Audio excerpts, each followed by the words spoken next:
Bonjour à tous et bienvenue sur Audiophile étendu. Nous sommes à Munich pour l'édition 2025 du Hayen, qui est d'ailleurs la toute dernière avant que le salon soit déporté à Vienne.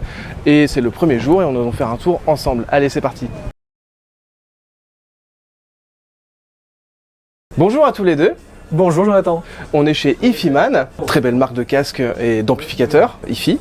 Oui. Est-ce que tu peux, donc on est avec le fondateur de la société, est-ce que tu peux nous expliquer un petit peu la genèse de Ifiman et le parcours de son fondateur? Absolument. Alors on est ici avec le docteur Feng Bian qui va pouvoir nous expliquer ça. So Feng, how did you start the company? What was the creation of HiFiMan? Okay, headphone is my hobby. Okay, I interested in listening to music since 30 years ago. Les casques, ça a vraiment été mon hobby depuis toujours. Ça fait plus de 30 ans que j'écoute la musique au casque. Et j'ai voulu du coup commencer l'entreprise comme ça. So it's actually in the 90s. At that time in my country, economy is totally nothing.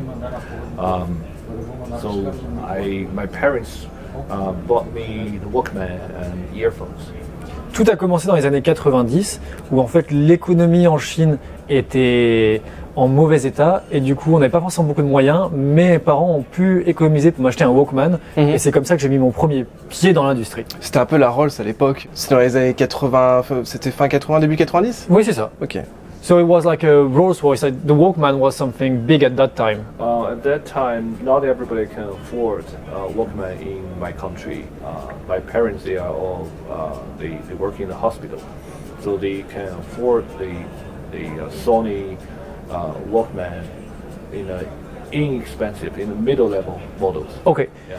Alors à l'époque, c'était assez cher quand même de se procurer n'importe quel produit de Hi-Fi, même le Walkman. Et donc du coup en Chine, ses parents travaillaient étaient personnels hospitaliers et ont pu du coup économiser pour lui offrir ça et du coup commencer à lui faire vivre son rêve. Ok, donc ça c'est les premiers pas personnels dans le monde de la Hi-Fi, on va dire. Absolument. Et l'histoire de Ifiman, elle débute comment et pourquoi? So that was your first steps in the hi-fi industry, in the hi-fi world. But how did HiFiMan come to exist? Okay. So, the story begins let's keep talking about the Walkman. Okay. Okay. All right. The Walkman. On continue sur l'histoire du Walkman. Okay. Qui va amener à Ifiman? Ok. So So at that time, I noticed that the sound quality from different Walkman, different headphones are different. So, but okay. I cannot afford another Walkman, so I cannot compare two Walkman. Okay. So, but I can afford earphones. So I bought earphones and compared different earphones. I noticed that the sound they are very, very different. Ok. Alors c'est assez marrant parce qu'en fait il s'est assez vite rendu compte qu'il y avait une grosse différence de son d'un Walkman à un autre et d'un DAC tout simplement à un autre. Et du coup il a voulu tester mais il n'avait pas assez d'argent pour du coup acheter plusieurs Walkman. Par contre il pouvait acheter plusieurs écouteurs et il s'est rendu compte qu'au niveau des écouteurs il y avait aussi une différence sur un même lecteur et donc il a voulu approfondir un peu ça. So after I graduate from the college, I go to the master program, move to another city, and in that city there's a seaport. The seaport they buy garbage, electronic garbage from Japan. Okay. Okay, so in a very, very low price, but I need to fix them by hand. Ok.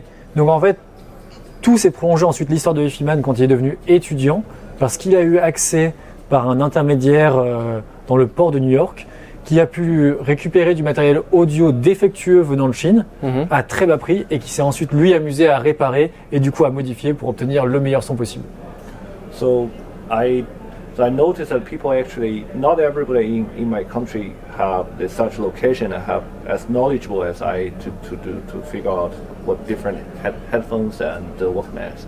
So I buy those garbage electronics and then fix them and sell them on the internet. Ok, et donc du coup, il a commencé à avoir une certaine expertise là-dedans en fait, dans le domaine à force d'en démonter, et d'en refabriquer, retweeter plusieurs.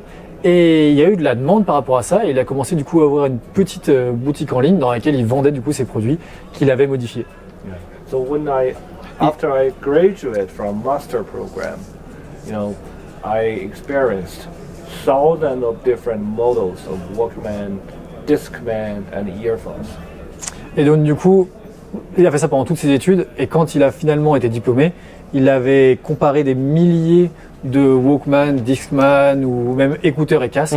Et donc du coup là, il a vraiment eu une expertise là-dedans qu'il a pu du coup développer, transformer au sein de l'entreprise en sachant ce qui était bon. Ces casques et ces Walkman, ils étaient vendus au nom d'origine, par exemple du Sony ou alors déjà à cette époque-là, c'était rebadgé Hi-Fi-Man. Was it under the Hi-Fi-Man brand at that time, or was it still like a Sony product that you were modifying? Yeah. So in other words, before I started this brand, Yeah. I have a very, very long experience, long years, a long, very, very long period of time experience on different headphones and Walkmans, and notice their difference and why they're so different. Yeah, but you were not rebranding them as Hi-Fi-Man. Hi-Fi-Man didn't exist. I didn't. At that time, it's not existed. However, my major is not electronics. My major is chemistry. It's chemistry. So it's difficult to looking for a job.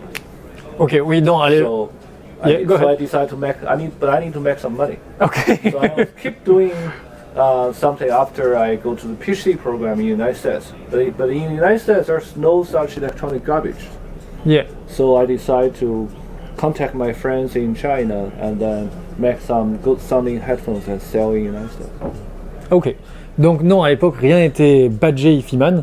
C'est des produits qui venaient de Chine, du coup, qu'il a appris à modifier et à ce moment-là, du coup, à revendre pour se faire de l'argent quand il était étudiant, pour pouvoir payer sa vie étudiante et ses études. Et après, du coup, la création d'Hi-Fi-Man est arrivée. Ok. Les premiers produits Hi-Fi-Man, ce sont d'abord plutôt des casques ou plutôt des baladeurs, notamment plutôt des amplificateurs. What are the first Hi-Fi-Man products? Is it the headphones that you got the experience modifying, or was it a DAP, an amplifier?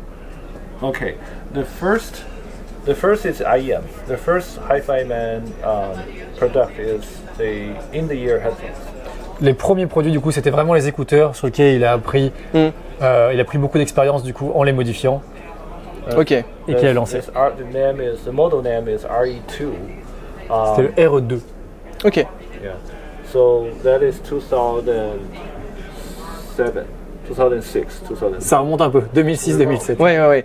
C'est ce qu'on a, parce que on a testé un casque qui va sortir très prochainement. La vidéo va sortir très prochainement sur la chaîne. Donc on a fait un petit peu de recherche. C'était déjà un casque planar ou c'était des transducteurs dynamiques qui étaient dedans?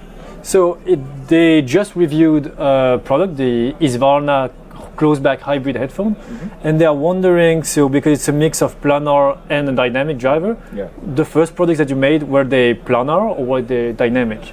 The first product for the full-size headphones is planar. But for the earphones, it was dynamic driver. For the in-the-ear is dynamic, single dynamic drive. Les premiers écouteurs avaient un driver dynamique, et par contre, les premiers casques fabriqués ont eu, eux, un driver planar, du coup, qui est devenu le fer de lance de la marque. C'est vraiment ce qu'on a vu et c'est vraiment Hi-Fi-Man, c'est le planar et d'ailleurs on voit qu'il y a eu quelques petites évolutions. Oui. C'est l'année dernière, enfin absolument. 2025, dont qu'on a testé. Vous verrez la vidéo normalement mi-juin. Est-ce que tu peux nous en dire un petit peu plus sur les technologies embarquées chez Hi-Fi-Man, ce qui différencie Hi-Fi-Man de la concurrence notamment? Ok. Eh bien oui, on peut en parler beaucoup. Du coup, So Hi-Fi-Man is well known for all the technologies that they have developed in the planar magnetic drivers field. What do you think makes a Hi-Fi-Man planar headphone? What technology makes it stand out from the competitors, from other planar headphones? What special technology do we have? Is it the grill? Is it the driver? There's nothing about one single technology. It's about the thinking method. The thinking method is about the nano thickness diaphragm. The thickness is very, very thin. It's thinner than 1 micrometer. Okay, so donc du coup, one micrometer? 1 micrometer. It's less than 1 micrometer, which is nanometer level. Okay. Donc en fait, ce qui fait vraiment la différence, du coup, c'est la finesse du diaphragme qui va créer le son, du coup, dans le driver planar. Et là, ce qui fait vraiment notre différence, c'est le rendu de ces études en nanochimie qui a permis de créer une membrane tellement fine qu'elle est de l'épaisseur du C'est dans nanomètre. le nanomètre, ouais. Voilà. Effectivement. Ça permet quoi? Ça permet d'avoir une meilleure réponse impulsionnelle? What does it offers you to have such a thin diaphragm? Does it make the driver move faster? Does it make it what creates a difference with a Okay. thinner diaphragm? To use that very, very thin nano-level diaphragm, Yes. okay? But if you keep using the same structure or ideas to do the thick diameter, thick diaphragm, Yeah. like the micrometer level, Okay. then it will totally damage the sound quality. Okay. So So the thinner, the better in sound quality and in thinner- details. No. The thinner. Okay, it's like this. The philosophy Yeah. to working with the nano thickness diaphragm is totally different from you're working with the very, very thick diaphragm. Yeah. Okay, but right now, most of the commentators, when they work with planar headphones, they still use the philosophy in working with the dynamic headphones. Okay. Okay, so nano level is one thing. It Another operates is that- in a different way. Yeah, the philosophy go with the nano thickness diaphragm is another. Is actually more important. Ok. Yeah. Donc en fait, ce qui joue beaucoup, c'est la philosophie d'approche driver en fait, qui ne se travaille pas du tout de la même manière. Et donc nous, on a cette épaisseur très fine depuis le début, qui nous fait qu'on a développé tout notre travail en prenant pour base une épaisseur du nanomètre, alors que beaucoup de fabricants en fait ont commencé à travailler avec des drivers beaucoup plus épais, qui étaient courants à l'époque. Et maintenant que la technologie devient de plus en plus courante, ils ont toujours cette même philosophie d'approche qui n'est pas forcément la plus efficace sur ce domaine-là. Et donc du coup, nous, on essaie d'apporter notre expertise et de développer des casques toujours plus innovants et on essaye de les faire toujours plus abordables. Notamment avec Husqvarna, qui du coup combine, on va dire, le meilleur des deux mondes avec un haut-parleur de grave qui est dynamique, du coup qui va apporter du punch, et le planar qui lui, grâce à sa finesse, va être très rapide et il n'aura pas besoin de descendre en fréquence. Et c'est vrai que pour avoir testé, c'est bluffant de fidélité et de Tout en ayant neutralité. des kicks. Exactement. Apporté par On s'attend de visuel, on s'attend à avoir quelque chose d'assez démonstratif, mais en fait c'est pas du tout le cas. Et on reste dans la finesse. Voilà, l'équilibre est vraiment excellent et si on ne le dit pas, la personne ne se rend pas spécialement compte qu'il y a des subwoofers intégrés dans le casque. Donc c'est un très très bon produit. On est en train de spoiler un petit peu la vidéo, désolé. Mais cette année, il y a eu du coup donc le casque Husqvarna, mais il y a aussi eu un autre produit c'est une première mondiale, tu m'as dit. Oui. Est-ce que tu peux nous en dire un petit peu plus sur ce casque? Absolument. So they say that they were amazed because you have pushed to the limit the nanometer diaphragm, or you're still trying to push the boundaries. And with the Husqvarna, with the hybrid technology, you've managed to keep the details of this very thin driver, but also to have some kick with the dynamic driver. Yeah, the planar driver headphones normally they have very flat frequency response. Okay. But the dynamic driver headphones, a lot of the dynamic close back headphones, they have very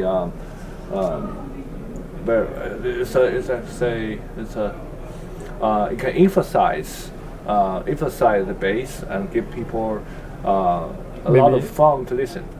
Yeah. Okay. Yeah. So the idea for this Husqvarna is to combine the two advantage of two different drivers. Yeah. Yeah, donc, pardon, on confond entre l'anglais et le français. Donc le but avec l'Husqvarna, ça a vraiment été d'avoir un casque qui puisse avoir ce côté fun et joueur, un peu du coup avec du kick, avec du répondant qu'ont les casques fermés dynamiques, tout en apportant cette touche de détail, du coup avec le driver planar. Et comme tu le disais juste avant, on va avoir l'avantage chez Ifiman d'avoir une nouvelle technologie qui est disponible depuis l'année dernière, qui est la technologie Unveiled. Donc tu vas nous montrer la bête. La bête. Et donc du coup, il faut savoir que... Well, Fong, maybe you can tell us, so what's the biggest advantage of having the driver that open? Okay. What makes it different from protected If it is, driver? Yeah, if it is the planar driver headphones, so the sound stage are very open. Yes. All right, and the diaphragm is nano thickness, so it's very easy to be affected, like by the sound wave being reflected to back From the grill. from the grill or from your hand even. It can reflect it back to the diaphragm and affect the sound. Okay. So if we get rid of everything here, then it's going to be like a theoretical situation. Yeah. Yeah. To have it like you would have in a lab, like in a testing lab, to make Yes. it the most perfect possible. Yes. Ok. Donc du coup, le but avec la technologie Unveil, ça a été de supprimer la réflexion qu'il y avait des ondes qui sortent du driver pour éviter qu'elles se répercutent contre une protection, soit une grille de protection, soit sur un casque fermé sur la coque qui vient isoler, et du coup qu'elles reviennent, car vu que le driver est très très fort, on a vu de l'ordre du nanomètre, il est très sensible du coup à toutes les perturbations environnantes. Et, bien sûr. Et donc le but, ça a été du coup de permettre de libérer ce driver pour qu'il soit le plus théoriquement proche de ce qu'il devrait être, sans aucune interférence. Et du coup, donc on voit le système magnétique à l'extérieur. Est-ce que c'est fragile? Est-ce que c'est dangereux de l'utiliser avec, par exemple, je sais pas, si on a quelque chose de magnétique qui s'accroche dessus? Est-ce qu'il y a des risques? Comme une boucle d'oreille, comme quelque chose. Par exemple, ouais. C'est une très bonne question. So far, now the driver is fully open. Is it in any way dangerous? If you have, for example, an earring, or can it get damaged easily? No. We actually tested for a long time. The first pair prototype was Yes. made in 2006. Okay. And right now it's almost 10 years and that pair still works very, very good. Okay. So and you can actually it's difficult to touch the diaphragm. Yeah, because you have It was protected the ray by- of magnets Yeah, in front of it. it was protected by the magnet. Ok. So so you don't have to worry in that situation. Okay. Ok, alors c'est très sûr et très fiable. Le premier prototype date de 2006 Ah oui, ok. et du coup il marche encore, il a toujours pas été cassé. D'accord. Donc ça demande quand même d'y faire un peu attention. Oui. Mais comme c'était expliqué, I'm going to try to show them. So, comme c'était expliqué, en fait, vous ne pouvez pas toucher la membrane. Ce qu'on Oui. touche, en fait, ce sont les aimants Oui. qui, eux, sont très costauds. Alors, il faudrait éviter de les rayer avec une bague ou Bien un sûr, objet oui. métallique, mais aucun risque de percer le diaphragme. Mm. On est tranquille, c'est résistant. De toute façon, avec ce type de produit, c'est quand même des casques haut de gamme. Donc en général, c'est pas des casques qui traînent par terre Voilà. ou voilà. C'est mieux de l'avoir sur un support, Bien sûr. d'être Ouais. tranquille Mm. chez soi avec. Mm. Et après, dans tous les cas, si il n'est pas utilisé, si on n'écoute pas de musique, il y a une grille, enfin une plaque de protection qui vient se mettre par-dessus pour éviter que, Que la poussière rentre que la dedans, poussière rentre ouais. dedans, Mm. un animal domestique puisse passer à côté, le griffer. Oui. Donc voilà, ça reste protégé Mm. au maximum quand il n'est pas écouté, et Mm. quand il est écouté, ça reste suffisamment résistant pour qu'on puisse le manipuler. Merci All beaucoup. Okay. C'est très gentil. Thank you so much. Thank you. Et on espère pouvoir tester d'autres produits Ifiman prochainement. And they hope to be able to test more products from the Hyphen Invention. Sure. Thank you. Merci beaucoup. Thank you very much. Thank you very much, Fang. Thank you for your review. Thank you. Alors Jocelyn, on va faire un petit peu le tour de la gamme qui est disponible en France. Absolument. On va parler d'abord des casques. C'est quoi le prix, le ticket d'entrée chez Ifiman et Alors- ça va jusqu'à où? Le ticket d'entrée maintenant, il s'est vachement élargi. Toute la gamme s'est élargie parce qu'on peut rentrer avec un produit Ifiman dans notre grande famille pour maintenant 200 €. Et on va Ok. monter jusqu'à une fourchette de 20 000 € le casque. Donc oui. c'est vraiment très Ouais. large du coup. Mais il y a dans tous les budgets un casque qui va répondre à vos attentes et qui va permettre de profiter d'un son au meilleur tarif possible. Et à 200 €, on est déjà sur de la technologie planar ou pas? Et à 200 €, on est déjà sur la technologie planar. Ok. Du coup, des casques avec un rendu peut-être un peu plus chaud, un peu différent de ce que les gens ont l'habitude dans cette tranche de prix-là. La seule chose, c'est qu'il va falloir un petit amplificateur, car c'est des casques un peu plus durs à alimenter que les drivers dynamiques, mais avec un petit ampli portable Ifiman ou d'autres marques. Il y a beaucoup de fabricants qui font ça maintenant. Ça rend le produit phénoménal pour un prix très accessible. Parce que c'est vrai qu'on n'en a pas parlé, mais Ifiman, ce n'est pas que des casques. C'est vrai que vous êtes beaucoup connu pour les casques, mais c'est aussi une gamme d'amplificateurs, de DAC Exactement. et même de DAP aussi. C'est ça. Alors, on s'est fait connaître par les casques, mais maintenant, on a réussi à bien élargir la gamme, notamment avec beaucoup de DAC ampli streamer, tout en a intégré. Là, on va commencer aux alentours de 350 € Mhm. pour un ampli de bureau, qui a d'ailleurs l'avantage de servir de support casque quand on ne l'utilise pas. Donc c'est celui-ci. C'est celui-ci exactement. Ok.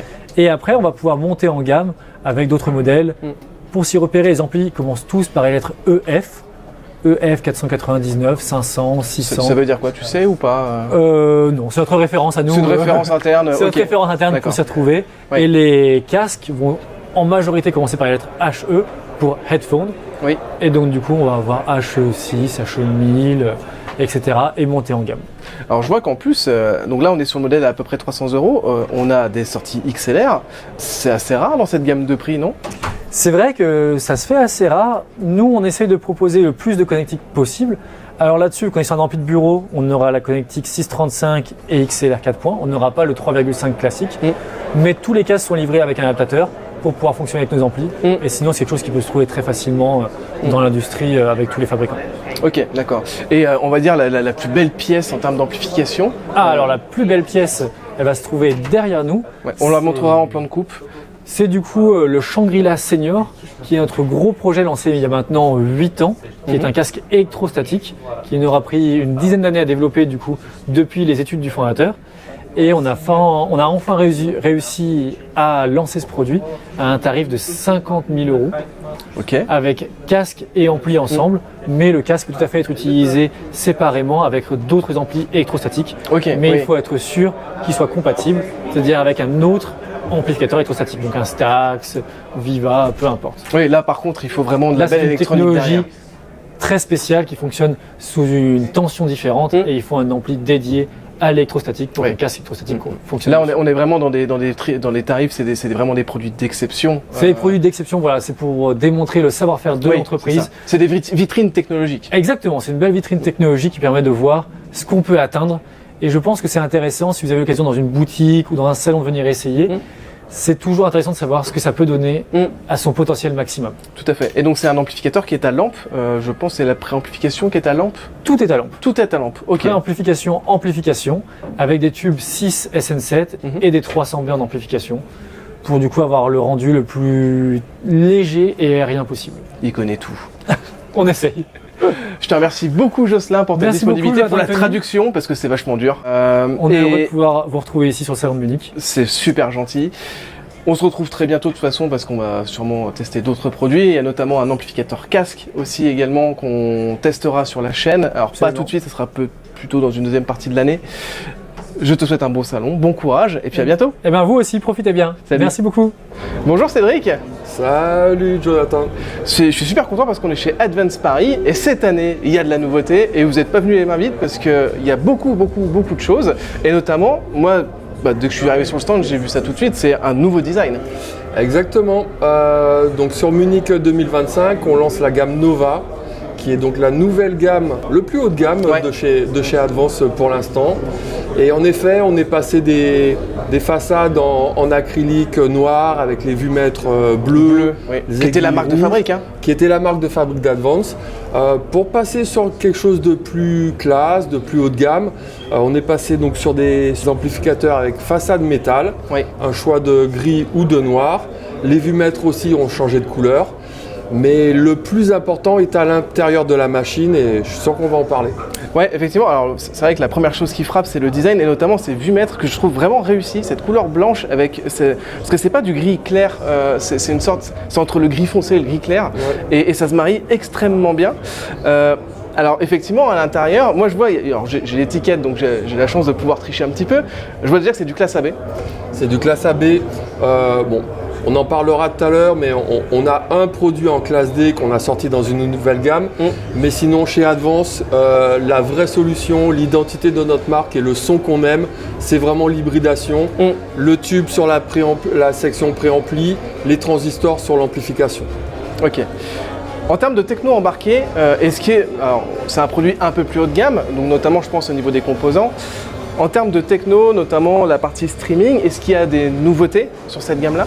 Oui, alors le plus important à l'intérieur, ça a été d'ajouter une puce de DSP pour faire de la correction de pièces. Dépendant des positions des enceintes, dépendant de la position du sofa, on va avoir des résultats qui vont être des fois décevants avec beaucoup de graves. Dépendant de la taille de la pièce, on va avoir des résonances. Pour avoir un vrai son Hi-Fi, je pense qu'on est obligé d'avoir un DSP quelque part sur le signal. qui permet de corriger tous les pics de résonance et également l'effet double basse qu'on peut avoir quand les enceintes sont collées au mur et le sofa collé au mur. Bien sûr. Donc la puce DSP est intégrée, elle permet de gérer jusqu'à 4 canaux, donc les 2 enceintes gauche et droit, mais également pour les amateurs de murs qui tremblent, les 2 caissons de basse.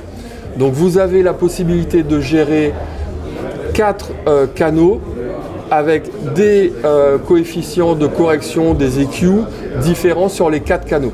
Donc la correction, je te coupe, désolé. La correction des subwoofers, donc on a, je suppose, 2 sorties subwoofers à l'arrière, et donc du coup on agit directement sur ces prises-là. Exactement. Ok. Exactement. Un contrôle total des 2 enceintes, des 2 caissons de basse.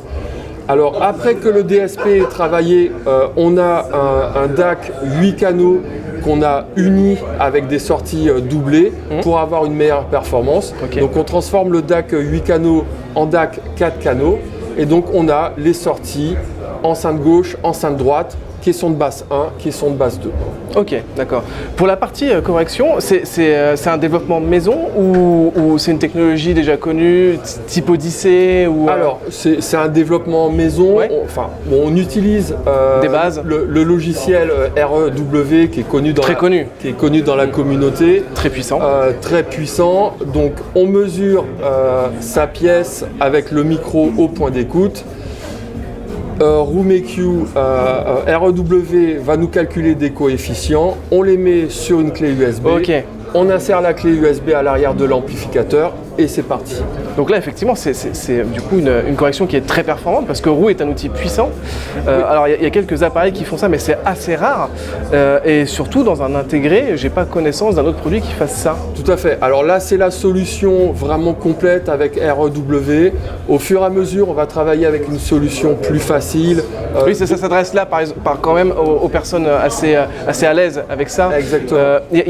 Tout ce qui est micro est fourni avec l'amplificateur Non, ou... non. Okay. Là ça sera ou bien acheté séparément. Oui. Il y a des micros qui sont très connus dans le milieu. On est en train de travailler là-dessus, mais bon, pour l'instant, c'est pas spécialement prévu qu'il soit vendu avec le produit. Oui. Mais on va quand même travailler au fur et à mesure sur une solution avec une application qui permettra au commun des mortels de faire une calibration de pièces sans avoir à maîtriser le logiciel REW, à acheter un micro, ce genre de choses. Ouais. Pour l'instant, on a fait la version vraiment la plus performante, la plus complète. On fera des choses plus faciles au fur et à mesure. Je pense que c'est bien de commencer comme ça et de redescendre après parce qu'au moins déjà les bases sont saines. Exactement. En termes de connectivité réseau, c'est un ampli connecté du coup. Alors d'origine c'est un intégré simple. Ok. Mais en option, on peut acheter un nouveau streamer qui est donc le ANTC pour Network Cartridge et qui s'insère à l'arrière du produit. Ok. Donc c'est un produit qui peut se brancher sur n'importe quelle marque avec un câble optique, mais s'il est intégré sur la nouvelle gamme Nova, le streamer est inséré directement à l'arrière du produit. Ok, là on voit il y a un petit bout qui dépasse. Exactement, ça permet de faire sortir l'antenne Wi-Fi du bien produit. Sûr. Ouais. Donc il est compatible Wi-Fi, il est compatible Ethernet. Il y a le AirPlay 2, le Chromecast, Spotify Connect, Tidal Connect, Roon, DLNA. Il y aura Cobus Connect également. Qui est annoncé d'ailleurs aussi au salon. Exactement. Ça sera disponible rapidement, Cobus Connect ? Alors, toute la gamme Nova sera disponible plutôt en septembre-octobre. Donc c'est assez rapide quand même. Voilà, exactement. Je voulais rajouter en termes de changement électronique, on a aussi beaucoup travaillé sur l'alimentation du DAC avec des nouvelles puces de contrôle pour avoir une alimentation encore la moins bruitée autour du DAC. C'est effectivement l'une des faiblesses après tous les produits qu'on a testés, c'est que souvent la partie DAC dans un amplificateur intégré, c'est quelque chose de très difficile à mettre en place parce qu'il y a vraiment plein de signaux qui se croisent de partout. Donc c'est important effectivement de soigner cette partie-là. Donc on a soigné, comme on a mis un DSP de bonne qualité, un DAC de bonne qualité, on a vraiment soigné les étages d'alimentation autour de ces puces qui sont critiques pour le résultat sonore, la musicalité.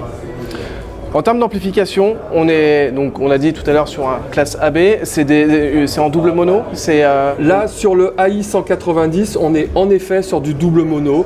Donc on a un gros transformateur torique là, un gros transformateur torique ici. donc, y compris sur la lime. Complètement séparés pour vraiment avoir... Alors, ça permet de faire des produits qui sont plus puissants, mais ce que je préfère en fait, c'est qu'on a une meilleure scène sonore. Et plus de dynamique. Plus de dynamique et la scène sonore, tout simplement parce que comme on a moins de pollution du canal gauche, du canal droit, ça permet vraiment d'avoir une scène sonore qui soit plus précise, plus profonde. Donc c'est vraiment l'avantage, un des points du 190. Ok, d'accord. Et la puissance, on n'en a pas parlé de la puissance d'amplification? Alors, on a tout simplifié chez Advance. La puissance, elle est marquée dessus. AI 190, on est sur 190 watts sous 8 ohms. Comme ça, au moins, c'est super simple pour les gens. Ok, super. Alors, on a parlé du A190, mais il y a d'autres produits. Donc, on va faire une petite coupure et puis on va aller voir ça. Alors, Cédric, là, on est sur une version un peu plus abordable. On a donc avec le A130. Est-ce que tu peux nous en dire aussi un petit peu plus sur celui-ci et quelles sont les différences essentielles par rapport à l'autre? Entre le AI 190 et le AI 130, le AI 130 a un peu moins de puissance. Laisse-moi deviner. 130 watts. Exactement. On n'est pas sur du double mono. Il y a un seul gros transformateur torique à l'intérieur. Mais sinon, on a exactement la même puce DSP, le même DAC, les mêmes qualités d'alimentation, les mêmes fonctionnalités. Avec la petite carte derrière. Exactement. On a vraiment la même chose. La seule différence, voilà, la puissance, le double mono sur la grosse version. Ok, d'accord. Et on n'en a pas parlé de la télécommande, mais la télécommande est assez originale.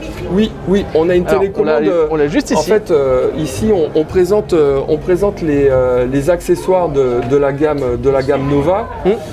Donc, le streamer ici, qui peut fonctionner séparément, mais qui peut donc, comme je l'ai dit... Ok, donc la liaison à l'intérieur est en USB-C. Oui, exactement. Donc on l'insère à l'arrière du produit et on transforme notre ampli intégré en intégré connecté. Oui, sachant que vu que c'est une interface en USB-C, ça veut dire que là aujourd'hui on a ce type de carte là, mais à l'avenir on pourra avoir toutes sortes de cartes. Voilà, c'est aussi l'avantage d'avoir un produit comme ça, c'est-à-dire que si dans 5 ans vous avez des améliorations, on sort un nouveau streamer avec d'autres possibilités, d'autres services de streaming, d'autres protocoles, vous allez juste avoir à changer le streamer et pas l'ampli au complet. Tout à fait. Et ce qui est très bien, c'est l'interface USB-C est quasiment illimitée pour un usage sonore parce que les débits sont énormes. Exactement. Donc pour l'avenir, c'est très important. On a la télécommande rotative ici. Qui permet, voilà, on a une belle télécommande en métal, elle fait 1 kg, on la pose sur la table dans le salon, ça permet de gérer avec la couronne le volume, mais également de changer les entrées, de mettre sur mute, d'allumer ou d'éteindre le produit. Ok, cette télécommande, elle est, je vois pas de port USB-C dessus. Il est en dessous pour la recharge. Mais c'est de l'USB-C aussi. Oui. Pour la recharge. Et le troisième accessoire qu'on a, c'est un dongle Bluetooth comme ça. Ceux qui connaissent la marque connaissent les produits XFTB de notre gamme qui se branchent à l'arrière des amplis. Mais celui-là, il a un autre avantage, c'est qu'il fonctionne dans les deux sens. C'est-à-dire qu'on va pouvoir envoyer n'importe quelle source connectée sur l'amplificateur vers un casque Bluetooth. Donc ça vous permet d'écouter un film à 1h du matin pendant que toute la famille dort. Vous écoutez votre film tranquillement ou la musique. Toutes les sources qui sont issues de l'amplificateur peuvent être envoyées sur un casque sans fil. Ok, d'accord. Donc c'est vraiment des produits qui sont évolutifs et complets, avec pas mal d'options. Oui, pas mal de fonctionnalités. On n'a pas parlé de la connectique. Est-ce que tu peux nous décrire rapidement ce qu'on a en termes de connectique à l'arrière? Je pense que c'est commun entre les deux. Oui, c'est commun entre les deux. Enfin, le AI 190 va avoir des sorties XLR, plus d'entrées XLR. Mais sinon, on est sur à peu près les mêmes bases. Des entrées analogiques RCA, XLR, des entrées numériques coaxiales, optiques. Il y a de l'HDMI e-ARC. Okay. Compatible PCM, je suppose. Tout à fait. Oui, uniquement, on reste dans le domaine de canaux. Oui. On a de l'USB. Vous avez une entrée phono. Oui. Une entrée phono. Alors sur le 130, on est sur du MM. Et sur le 190, on est sur du MM et MC. On a une entrée USB pour l'attaquer avec un ordinateur. Tout à fait. Une entrée USB pour les ordinateurs. Est-ce que c'est du type C? Non. Ah, pas On encore. est toujours sur la grosse prise, Alors c'est très rare, c'est très rare. rectangulaire d'imprimante, c'est toujours celle-là. Elle est solide, elle fonctionne bien. Ça marche très bien. Ouais. Donc voilà, pour l'instant c'est toujours celle-là. Ok, d'accord, impeccable. Maintenant, on va passer, je vais dire, à la pièce maîtresse, qui est juste derrière nous. Là, donc on va faire une petite coupure et puis on va voir ça. Alors là, on est sur la pièce maîtresse de la nouvelle série, avec le AM220. Pour 220 watts, je suppose. Ouais, exactement. Et là, j'ai envie de dire, ça fait pas rire les mouettes.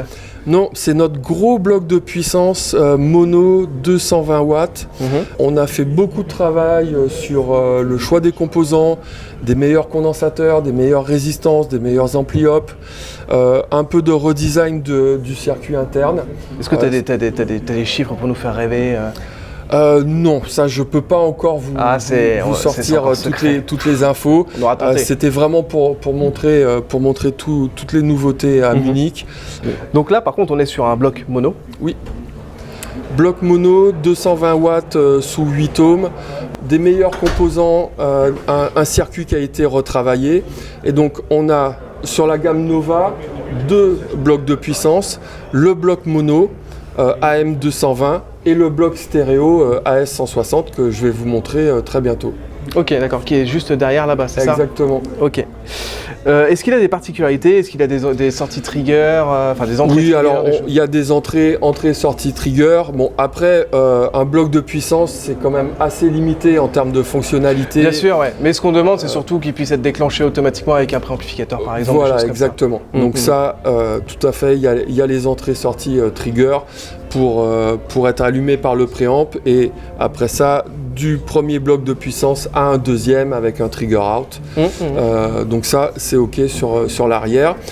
Sur le panneau avant, on peut choisir l'entrée RCA ou l'entrée XLR. On a le réglage de luminosité de l'écran, et on a également la fonctionnalité IBIAS, qui est une fonctionnalité assez typique chez Advance, où on retarde, donc ce sont des amplificateurs classe AB, donc il y a forcément à un moment donné, on passe de la classe A à la classe B. Quand on appuie sur le bouton IBIAS, le moment où on est passé à la classe B est 2 fois plus lent, donc c'est le genre d'amplificateur où la classe A, on va avoir 2 watts, en IBIAS, on va plutôt être sur les 5 watts, 5-6 watts de donc classe A. pour une écoute, on va dire traditionnelle avec des enceintes haut rendement, on tourne quasiment que en classe A du coup. Exactement, exactement. Okay. Alors, le désavantage, c'est que l'ampli va consommer 2 fois plus, et ça va. Et il va chauffer aussi. L'hiver, c'est bien. Et il va chauffer aussi, donc c'est vrai qu'en été, c'est pas très marrant. Mais pendant l'hiver, ça peut servir de petit radiateur d'appoint. Ça dégage, en IBIAS, ça dégage pas mal de chaleur. Il faut avoir de la place, hein. Ce sont des produits qu'on peut pas enfermer avec la tablette qui passe à 5 mm au-dessus des aérations. On sent même avec le courant de repos que... Et ça chauffe quand même, hein, même sans charge. Voilà. Donc quand on lui demande de déferler les watts, ça doit vraiment bien chauffer. On voit derrière en plus le transformateur. L'un des transformateurs, parce que je vois qu'il y en a 2. Oui, en fait, on a mis dans ce petit cube en plexi le transformateur torique du AI130 et le transformateur torique du 220. Donc comme toujours chez Advance, on est sur de la classe AB. Avec des alimentations linéaires, donc on a du gros transformateur pour pouvoir sortir autant de puissance.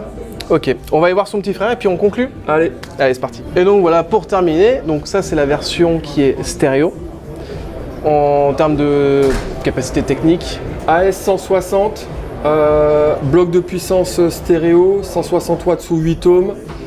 Comme sur le bloc mono, gros travail sur le choix des composants, condensateur, résistance, ampli-op, un peu de retravail de design sur les cartes, sur les tracés. Un ampli, j'en suis sûr, qui sera très utilisé sur des configurations hi-fi ou pour améliorer la sonorité sur un système home cinéma, où on va venir avoir un beau bloc de puissance hi-fi pour ses enceintes gauche et droite pour maximiser, enfin avoir la meilleure qualité sonore parce que les amplis home cinéma sont quand même pas très très fins. Non, bah, surtout qu'en plus ils sont de base optimisés pour la plage de fréquence 80 Hz jusqu'à 20 000. Donc du coup, voilà, c'est vrai qu'avec des blocs de puissance, ça permet déjà d'avoir un gain énorme en termes de dynamique parce que c'est beaucoup plus facile pour eux de travailler sur la plage 80-20 000. Et puis aujourd'hui, les amplis home cinéma, ils vont avoir 12 canaux, Ouais, en plus ça de va ça, être de la classe D. miniaturisation, ouais. Donc voilà, les gens, très souvent, ils rajoutent un bloc de puissance pour avoir une belle qualité stéréo. Tout à fait, tout à fait. La question qui fâche, est-ce que tu as une idée des tarifs sur l'ensemble de la gamme? Non, pour l'instant, c'est pas encore défini. Sur les intégrés, on est sur le AI 190, on est à 5 000 €. Sur le AI 130, on est à 4 000 €. J'ai pas encore de confirmation sur les blocs de puissance pour l'instant. Est-ce que tu as une idée de la disponibilité de ces produits? Quand est-ce que ça va sortir? Alors, ce sont des produits qui seront disponibles septembre-octobre. Ok, En gros, juste avant le PAVS. juste avant le PAVS. Exactement. Ok, d'accord, super. Tu voulais nous montrer quelque chose avant de nous quitter. Oui. Un dernier petit truc, c'est sur la gamme Pro. Oui, exactement. On a commencé une nouvelle gamme qui va s'orienter un peu plus vers le marché professionnel, mais toujours en gardant une sonorité et puis une facilité d'utilisation à Advance. Ok. Je vais aller vous montrer ça. Bon, allez, on va aller voir ça. Alors donc, nous sommes ici devant un drôle d'appareil avec des étiquettes devant. Est-ce que tu peux nous en dire un petit peu plus? Alors, on a commencé une nouvelle gamme Pro qui ne sera pas pour sonoriser le Stade de France ou des énormes salles de concert. Mais par contre, on veut convaincre les magasins, les petits restaurants, les bars de quartier, Ou éventuellement les très très grandes maisons. ou les très très grandes maisons, d'utiliser des produits Advance pour sonoriser leur lieu de réception. Donc on a sorti un amplificateur 2 zones, donc zone 1, zone 2. Ultra simple. Bien identifié. Avec son stylo, on peut marquer clairement à quelle zone correspond quelle zone. Plusieurs entrées qui sont totalement mixables entre elles. On en choisit une seule, on en choisit plusieurs. L'amplificateur va faire le mélange. Ok. 4 fois 50 watts sous 8 ohms en classe D. Bon, un produit compact fait pour la sonorisation. En termes d'accessoires, on a une télécommande murale qui peut être rajoutée en option. Oui. Imaginons que l'ampli est au rez-de-chaussée au niveau du bar et on a une deuxième pièce qui est sur le rooftop. On peut rajouter une télécommande et piloter depuis le rooftop le volume, les entrées De la zone 2 par exemple. de la zone 2 exactement. Ok. Et pour aller avec ce produit, on a développé 2 paires d'enceintes, les SP4 et les SP6. Donc 4 pouces et demi pour le grave ici, Ouais. 6 pouces et demi sur le grave là. Les deux modèles ont des haut-parleurs passifs sur le côté Ok. pour vraiment avoir la meilleure extension possible et pouvoir résister aussi à tout ce qui est pluie, embrun, ce genre de Parce que choses. du coup, ouais, c'est des enceintes qui sont IP68, je suppose. Exactement. 67. Et qui permettront voilà, d'être en extérieur pour sonoriser une terrasse, ce genre de choses. Alors, pas forcément sous la pluie battante non plus. Non plus. Ça résiste à l'humidité. C'est plutôt l'humidité, Voilà, les embruns, ouais, c'est ça. les éclaboussures, mais Donc en Bretagne, sous la tempête, moins. faire attention. Exactement. Donc voilà la nouvelle gamme Pro. Alors, est-ce que j'ai une question qui m'a traversé l'esprit tout à l'heure, c'est par exemple le caissier ou la serveuse, est-ce que c'est pilotable depuis le téléphone? Oui. Donc il y a une Alors, application qui va on être peut- pro alors pas ou- pilotable, mais par contre on peut envoyer depuis son téléphone, depuis sa tablette. Ok. Il y a des entrées analogiques Ouais. également. Il y a une sortie caisson de basse parce que des fois les petites enceintes pro c'est souvent un petit peu limité dans le grave. Là, on Donc, cherche le volume, donc Voilà, donc si on veut, on peut rajouter un caisson de basse. Il y a la connectivité pour les téléphones directement sur le produit, mais également sur les télécommandes murales. ça fait une sorte d'antenne. Oui, on peut se connecter avec son téléphone sur les télécommandes murales dans les zones loin de l'ampli. Il y a du AirPlay dedans? Non. Non, on est vraiment sur des protocoles réseau. On est sur du Bluetooth. Ok. On est sur du Bluetooth pour ce produit-là. Mhm. Il y a une entrée Ethernet sur le produit, mais on est plus sur du contrôle domotique. Oui, c'est de la domotique. On est vraiment dans le marché B2B, Dans le donc... pro- exactement, ouais. exactement. Ok, d'accord. Voilà. Et ça sort quand? Pareil, septembre-octobre, Ok. juste avant le PAVS. Ok, impeccable. Et ben Cédric, je te remercie beaucoup pour la patience que tu as eue avec nous. Merci. Je sais que c'est pas facile.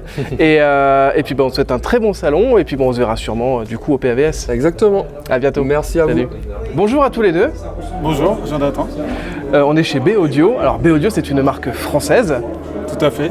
et vous êtes spécialisé dans la fabrication et la conception d'amplificateurs Et de DAC et de streaming. et de streamers, voilà. Du coup, on est au salon de Munich, le plus grand salon du monde, et vous êtes venu avec quelques éléments qui sont juste derrière nous ici. C'est ça. Tout d'abord, est-ce qu'on pourrait éventuellement peut-être refaire un petit peu le parcours de la société, grosso modo, depuis ses débuts jusqu'à maintenant? D'accord, donc nous on a commencé, on va dire, la société existe depuis 2016, mais nous on a commencé 10 ans avant, donc vers 2006 à peu près, si je dis pas de bêtises. Et donc c'était une activité, en fait, nous on vient de l'industrie, on est tous les deux ingénieurs. Ok. Donc, voilà, donc on a un background, comme on dit en bon français, dans l'industrie et dans le développement. Ouais. Et donc on avait ce projet, en fait, puisqu'on a depuis tout petit fait des modifications sur des lecteurs CD, ce genre de choses. Donc on avait toujours un peu Customiser cette passion-là l'existant voilà, pour exactement. en tirer vraiment le meilleur. Exactement, et donc c'est quelque chose qu'on a continué les soirs et le week-end, avec le but ultime un peu de créer notre propre électronique à 100%. Quoi. Donc d'avoir vraiment depuis la source jusqu'à l'amplification. Ok. Et donc de fil en aiguille, on en est arrivé à créer un premier prototype. En 2016 du coup Ouais, qui ou a même commencé peut-être à fonctionner en 2016, c'est plutôt comme ça que ça s'est passé. Mhm. Et donc d'où la création de l'entreprise suite à des essais comparatifs qu'on a fait par rapport à d'autres marques de effets haut de gamme. On a vu qu'on se situait bien, donc on s'est dit pourquoi pas se lancer en fait dans l'aventure tout simplement. Ok, donc depuis 2016, donc ça fait bientôt 10 ans. L'année prochaine, ça fait 10 ans que la société existe officiellement. Oui, c'est ça, on fêtera nos 10 ans l'année prochaine déjà, ça ne nous rajeunit pas. Ah bah ouais. Donc du coup, peut-être un produit pour fêter le 10e anniversaire On y réfléchit, c'est encore un peu tôt pour le dire, mais Ouais. j'avoue qu'on y pense. pour le salon à Vienne l'année prochaine. Du coup, parce que Ouais, Munich c'est ouais, terminé, c'est la dernière année. C'est ça. Ok, alors bon, on va se concentrer sur la gamme actuelle. Déjà, quels sont les choix techniques qui portent la marque? Alors là, je vais passer la parole à Cédric du coup. Donc l'idée chez B Audio, c'est qu'on veut pouvoir écouter tout type de musique. Donc les choix, on cherche vraiment l'équilibre. Donc on est reparti de schémas. J'allais dire, on n'a pas forcément cherché à être Compliqué. dans l'originalité pour être original. On parle d'une base mais très simple. On passe d'une base simple, on optimise tous les éléments qu'il y a. On se retrouve forcément avec des schémas qui deviennent sophistiqués, même si on les souhaite simples, parce qu'on cherche un résultat. Il y a un besoin. C'est vraiment le résultat qui drive les choix de conception et pas l'inverse. Donc typiquement sur le DAC, on a fait un gros boulot sur toute la partie gestion de l'horloge.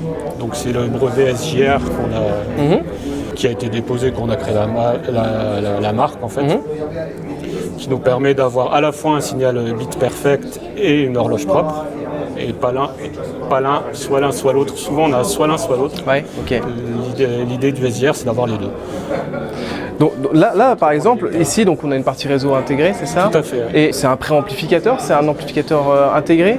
Alors ici vous avez un préamplificateur qui fait à la fois DAC, streaming et réseau, du coup, donc avec Cobus Connect qui arrive aujourd'hui. Effectivement, la grande annonce du salon, Cobus Connect qui Et arrive. on a la chance de faire partie des quelques premiers. marques qui l'ont dès le jour 1.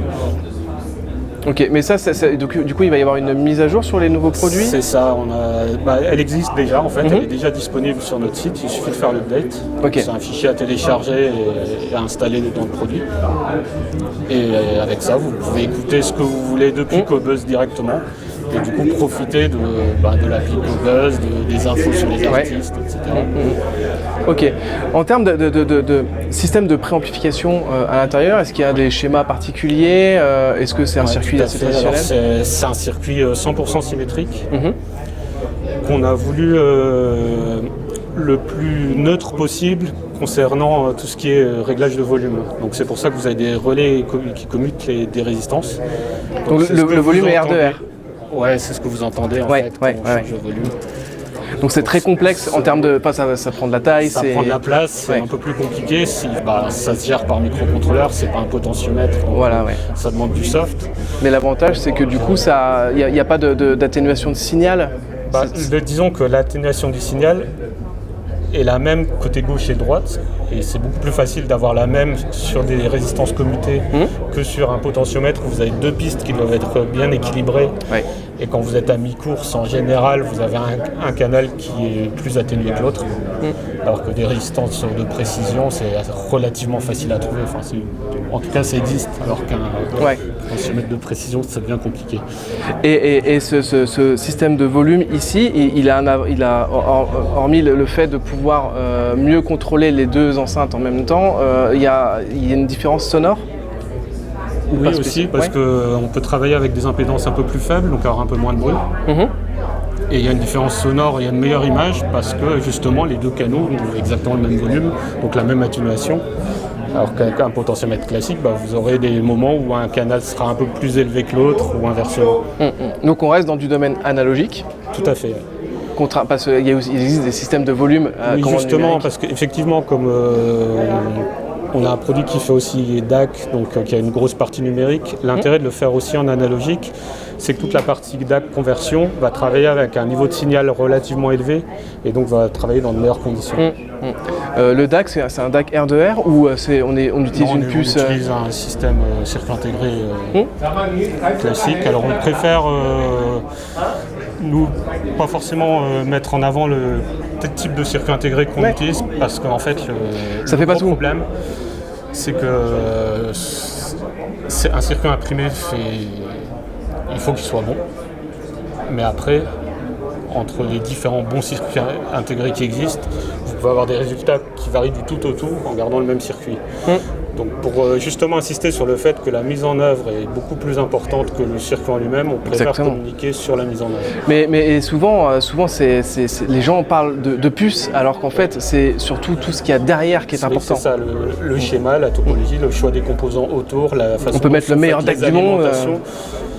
Vous pouvez mettre le meilleur DAC du monde, avoir un résultat qui va de catastrophique à extraordinaire. Passable, et c'est pour ça qu'on a un peu du mal à communiquer là-dessus. Ok, d'accord. Donc c'est un préamplificateur. Est-ce que ça existe en format intégré avec la partie puissance à l'intérieur?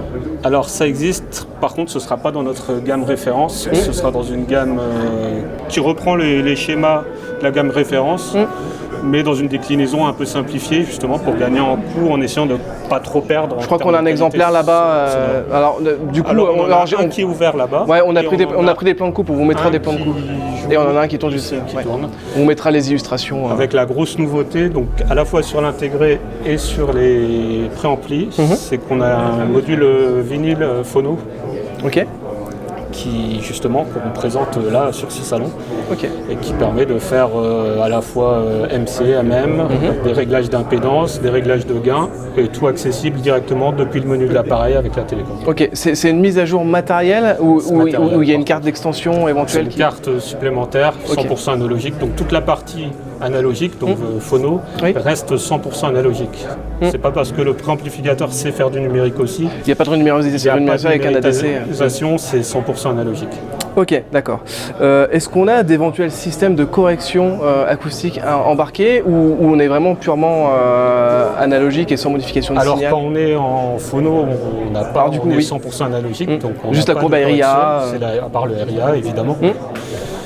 Par contre, en numérique, on est capable de faire de la correction acoustique via 8 filtres paramétriques. Donc on peut choisir la fréquence, le gain, le type de filtre. Donc là, c'est à la main, on utilise roue. C'est à la main, on utilise RW, exactement. Voilà, donc c'est pour les connaisseurs. Pour les connaisseurs. Il faut faire attention parce qu'on peut faire aussi beaucoup de bêtises avec ce genre de filtres, donc il faut savoir les utiliser à bon escient. Exactement. Pour la petite histoire, c'est quelque chose qu'on a développé à la base pour nos besoins propres quand on fait des salons comme ici, par exemple, où on est très tributaire de l'acoustique, des résonances des salles. Et on n'a pas forcément tout le matériel qu'on voudrait pour corriger ça de manière passive. Et vu qu'on l'avait développé, on s'est dit c'est un peu dommage maintenant qu'on l'a de ne pas le proposer. Ça existe, bien sûr, il y a forcément des cas d'utilisation où bien sûr, on peut pas forcément dans une pièce à vivre mettre des gros panneaux acoustiques au bout d'un moment. Voilà, c'est ça, oui. Tout le monde n'a pas sa salle dédiée. Non. Et ce qui est bien, c'est que j'ai l'impression que ces systèmes plus complexes pour le client final reviennent, contrairement à tout ce qu'on pourrait trouver avec Odyssey et compagnie. Mais ces systèmes-là sont plutôt aléatoires. Et alors, hormis sur des produits vraiment très très haut de gamme. Ouais, la grosse difficulté de la correction acoustique, c'est qu'il ne faut pas en faire trop. C'est ça, oui. Et souvent les systèmes automatiques, on a tendance à en faire trop et même manuellement, il faut se limiter. Il faut savoir, ne pas tout corriger pour garder un naturel. Donc, comme on disait, oui, tout le monde ne peut pas forcément avoir sa pièce dédiée pour écouter. Nous, ce qu'on souhaite aussi, c'est d'avoir des produits qui s'intègrent dans une pièce à vivre. On a voulu des produits relativement compacts. Donc, si on peut voir dans le tout en un, par exemple, que c'est bien intégré, qu'il y a beaucoup de monde dedans. Pareil sur les blocs de puissance, donc on a beaucoup travaillé sur la partie ampli pour limiter la chauffe. Très belle transition d'ailleurs, parce que je vois qu'on a des blocs de puissance qui sont ici. Voilà. Alors, explique-nous un petit peu, là à vue de nez j'ai l'impression que c'est du classe D, je me trompe ou pas? C'est pas du classe D. C'est pas du classe D, raté. C'est de la classe AB justement. Ok. Et justement on a travaillé sur la chauffe parce que la classe AB, suivant la plage où il va être en classe A, il va avoir une tendance à chauffer plus ou moins. Oui. Donc au lieu de chercher à avoir une grande plage en classe A et du coup de chauffer, d'avoir besoin de volume important de dissipateur, on a cherché à réduire l'effet de transition entre classe A et classe B, qui est justement la distorsion de croisement, qui est bien connue. Et du coup, on a travaillé sur nos schémas, donc d'abord avec beaucoup de simulations, puis des essais, c'est ce qui nous a demandé énormément de temps de mise au point également sur l'ampli, pour justement tomber sous notre seuil de mesure. Et du coup, on n'entend pas du tout de différence entre le très bas volume, où il va être en classe A forcément, mais sur une plage très courte, on est sous le watt. Okay. Et on passe en classe AB relativement rapidement, mais sans aucune différence à l'écoute. Et ça nous permet d'avoir des amplis comme les blocs mono font 300 watts sous 8 ohms, 500 watts sous 4 ohms, et qui restent avec des niveaux de chauffe tout à fait raisonnables. Et ça nous a permis également d'intégrer deux blocs amplis donc en double mono dans l'intégré, qui sont côté face avant, avec une chauffe tout à fait raisonnable. Ok. Et il y a la partie alimentation, c'est une alimentation linéaire ou à découpage? C'est linéaire. C'est une linéaire, ok. Parce que je vois pas de transformateur. Ah mais si, ok, d'accord, ils sont cachés. En fait, le principe, parce que sur les amplis, on a mis de l'alimentation d'un côté. Oui. Donc l'alimentation est de ce côté-là, ce qui nous permet de séparer galvaniquement l'alimentation des étages d'ampli et d'avoir l'étage d'entrée le plus loin possible des transformateurs. Oui. Donc ça permet d'éviter d'avoir le rayonnement des transformateurs qui a un impact là où c'est le plus sensible, donc côté entrée. Tout à fait, ok. Donc là c'est un bloc mono? Là c'est un bloc mono. Et donc du coup on a deux cartes d'amplification parce qu'on est 100% symétrique du coup. Ok. Ah oui, donc belle machine. Oui. Alors il existe également dans la gamme référence un bloc stéréo qu'on a ici. Donc, ok. Alors qui est dans le même form factor du coup? Exactement. Et en termes de puissance, on a la même chose? Donc là non, par contre on sera un peu moins. Un petit peu moins, oui.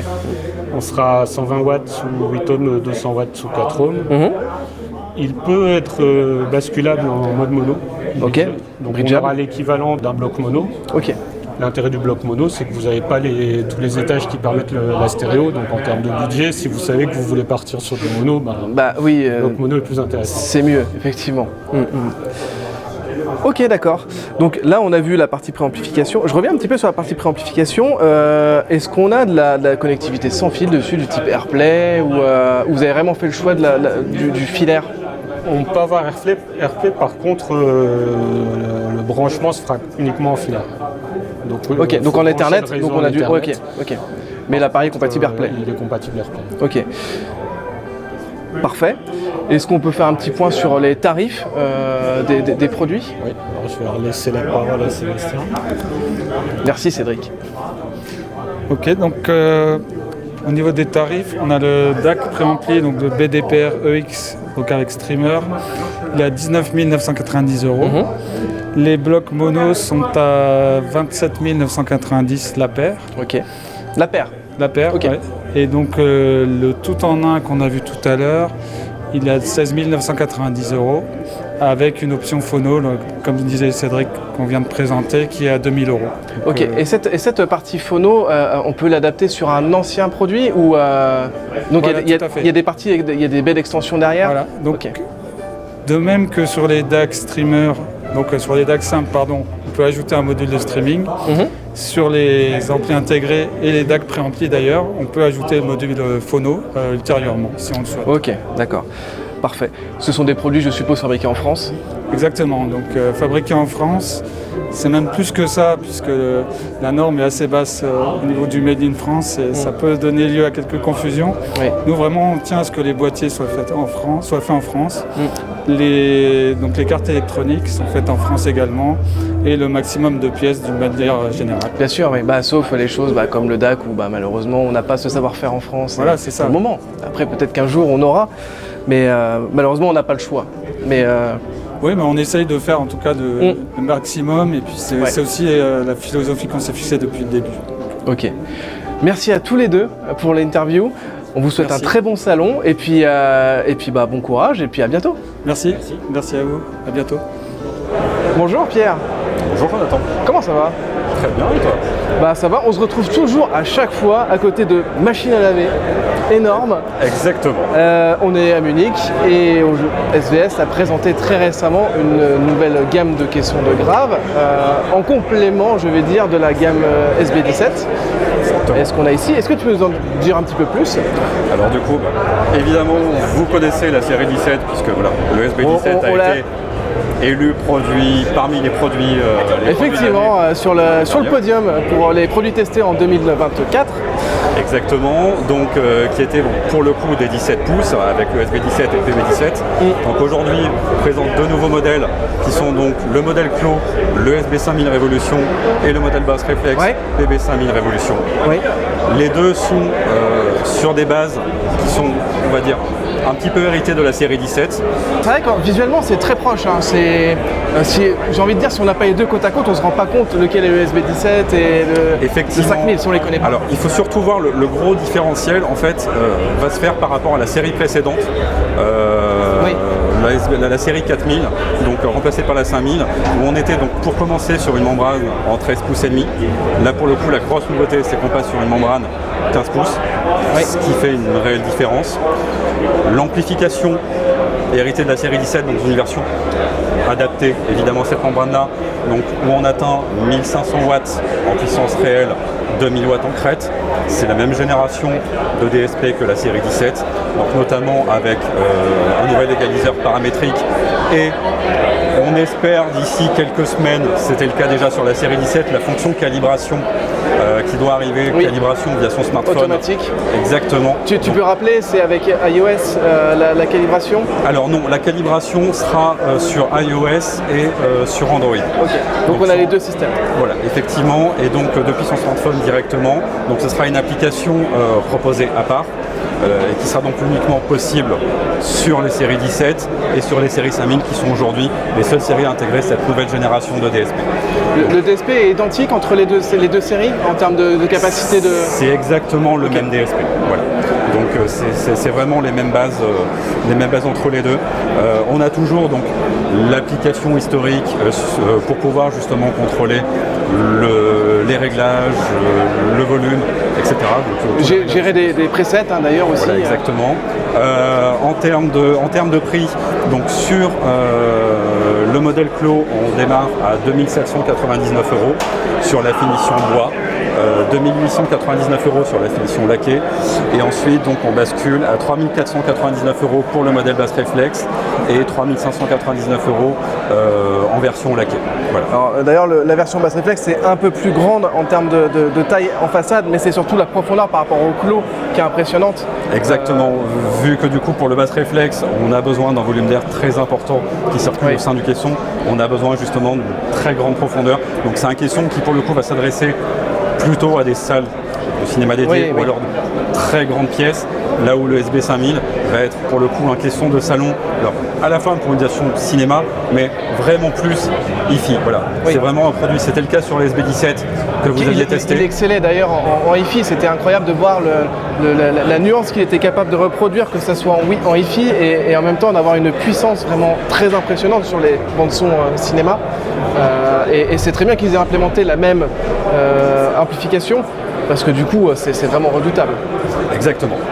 Donc, et puis la grille, donc du coup qui est sur la précédente génération 4000, Qui était en métal. exactement. Donc tout comme la série 17, on rebascule sur une grille en tissu, puisque voilà, il y avait une demande esthétique. Alors oui, effectivement, certains diront que la grille en acier, voilà, faisait un petit peu plus. On avait eu effectivement en commentaire, on avait eu des messages qui disaient pourquoi la grille n'existe plus sur les nouvelles gammes. C'est esthétique. Voilà, exactement, parce qu'il y avait une demande. Voilà, c'était fait effectivement, il y avait ce côté plus solide si on donne un coup, mais en fait, voilà, il y avait vraiment cette nécessité d'avoir quelque chose de plus intégré. Alors pour le basse réflexe, c'était peut-être un petit peu moins important. Par contre, pour le clos, c'est très important. C'est un caisson de salon, c'est un caisson qui doit avoir l'empreinte visuelle la moins importante possible. Voilà. Oui. C'est vrai que pour le coup, objectivement, la version avec la grille en tissu est plus discrète. Tout à fait.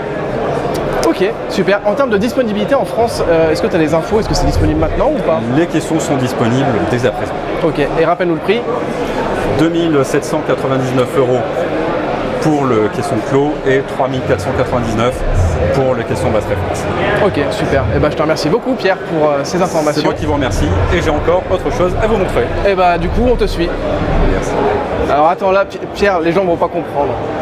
On a l'habitude de te voir chez SVS et là, on se retrouve chez qui? On se retrouve chez System Audio. Exactement. Alors, du coup, on peut le souligner qu'en fait, tu es l'importateur français pour des marques comme System Audio. Il y a SVS. Qu'est-ce que tu importes d'autre? D'ailleurs, c'est l'occasion. On importe également des speakers, la marque Yota VX. Ok. qu'on vient de Alors, Yota tester VX, récemment. voilà, il y a un truc de prévu. Exactement, on va pas en dire plus. Ouais. Très prochainement. Voilà. On fait également Zidou. Zidou, très connu. Également testé. Nous faisons également des speakers, les boîtiers anti-mode qui sont donc... Et de correction de paramétrique. Exactement. Et nous importons également ATI et Sofabaton. Oui, effectivement. Donc si vous nous suivez, vous voyez qu'on a testé plein de marques de pierre. Voilà. Donc bon, bref, on est ici chez System Audio parce qu'il y a des nouveautés pour cette année et pas des moindres. Tout à fait. Cette année, on accueille la Légende 40.2 Silverback DS. Donc, quelques années est sortie donc la 40.2 Silverback version normale. Nous, on avait testé à l'époque, c'était l'un des premiers tests qu'on avait fait sur la chaîne, c'était les 5.2. Exactement. Les petites bibliothèques. Les 5.2 Silverback wireless, donc qui sont exactement des bibliothèques. Donc là, on avait la 40.2 Silverback qui était sa grande sœur. L'équivalent en colonne. Et la 60.2 donc qui est juste derrière. Donc aujourd'hui on accueille donc une nouvelle version de la 40.2 Silverback qui est la 40.2 Silverback DS, qui est une évolution de l'ancienne version, qui accueille pour le coup donc un nouveau DSP. Un DSP donc, intégré dans l'enceinte. Parce qu'on rappelle qu'il y a une amplification qui est intégrée. Exactement, autant pour moi. C'est de l'enceinte active amplifiée avec un hub sans fil WISA. Donc à l'arrière, c'est-à-dire qu'à l'arrière, on n'a pas besoin d'amplification sur cette enceinte-là. La platine d'amplification est directement intégrée à l'arrière.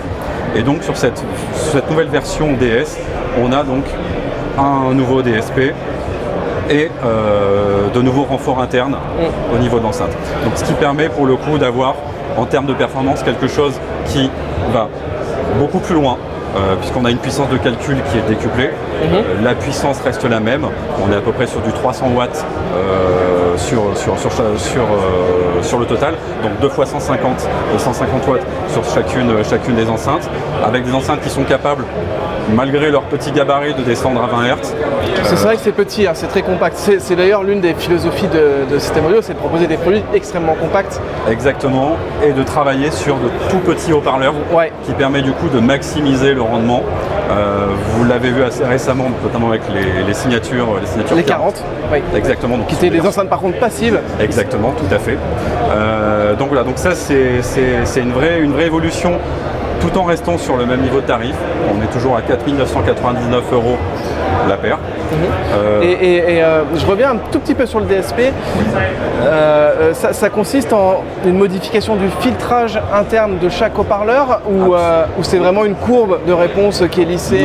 Non. C'est également le filtrage qui est ajusté, qui a été réajusté par rapport à l'ancienne version. Il n'y a pas de filtre passif dans ces enceintes-là, c'est tout en filtrage actif. Exactement. Donc, ce qui fait que pour le coup, on a vraiment quelque chose qui en termes de performance va beaucoup plus loin, en termes de sur le bac actuel, reste une très bonne enceinte, mais la version DS permet vraiment d'aller encore plus loin en restant sur le même niveau de tarif. Et on a toujours le système RAM Tweak qui permet de mettre des presets de filtrage dans l'enceinte. Il y avait ça sur l'ancienne version. Oui, il y avait effectivement donc les RAM Tweak qui permettaient effectivement de customiser les réglages. Donc là pour le coup voilà, vu qu'on a la possibilité d'ajuster directement depuis l'application,